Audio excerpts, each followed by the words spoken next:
Molly here. I was with this guy for 4 years, and when I say a man, let me rephrase that. He was not a man. He was not a good human, and he's not.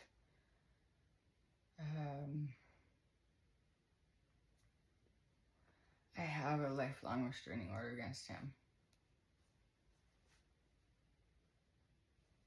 That's important. When I had that served, there was a detective that went to his house, knocked on the door, and he said,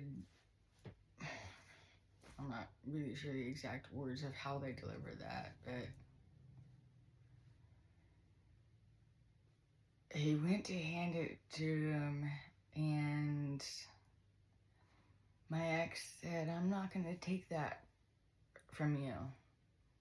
You know, didn't want to handed it to him, whatever it was. And the detective looked at him and goes, you don't have to take it. And he dropped it in front of him. And I was like, you've been served. He showed up to court for that. And we're supposed to bring documents or pictures or whatever that might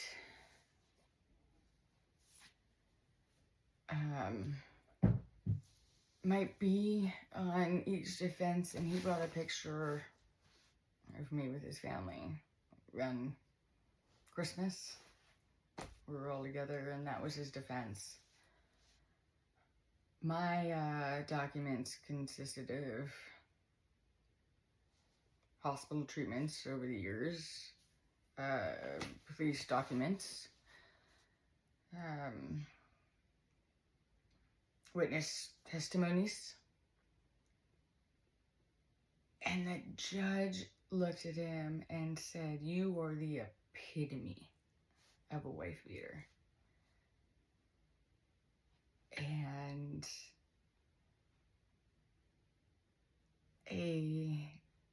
granted the restraining order for 5 years, because that's the longest they can do in a first situation where you're getting a restraining order. It was 5 years. And the judge looked at me and said, in 5 years, you come back and I will grant this for life. And it did. I went back 5 years later, and I had a new judge, a wonderful woman. I'm so grateful for the judges that I have had, and it was so great. She looked at it just as I looked at your file, and this person needs to be away from you forever. He got a full year of anger management that he had to pay for, and it was every Friday night, which he liked to go out. So I know that's done for him. About 2 years after that, I got a message on Facebook from a woman who said, you don't know me, but I am dating your ex. And he said that you have a lifelong restraining order against him. And he blamed you. He can't be a firefighter like his dad was, and he can't own a weapon. And she said he's doing the same thing to me, and I don't know what to do.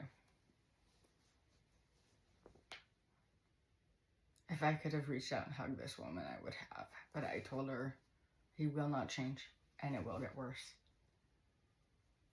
So stay away from him.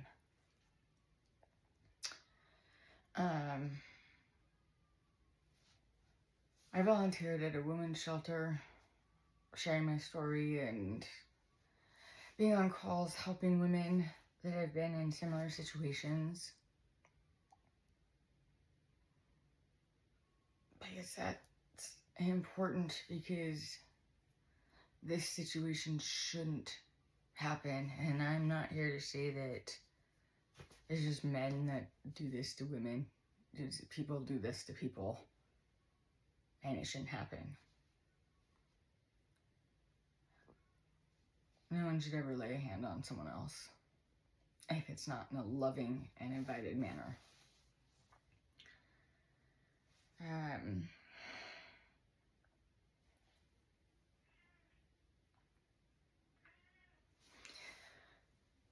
I want to share this. I've shared it a lot. I've been open about it. It doesn't make it easier every time I share it. It still feels heavy. And it still affects me. But if I can share this and let someone else know that they're not alone and that there are other people that have gone through this and there is a way out, then that's what I want to do. And I appreciate you guys listening and your time.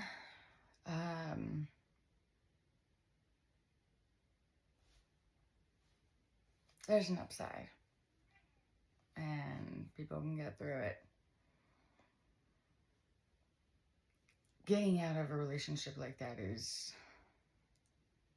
the scariest and most dangerous time. So reach out. Reach out to people. You'd be surprised how many people can't be there for you.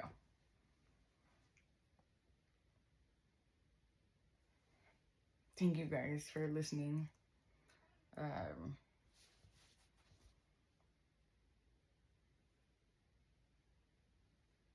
you. Signing off. I don't have a clever statement to end this, so thanks for listening, guys. Take care of yourselves, take care of your friends,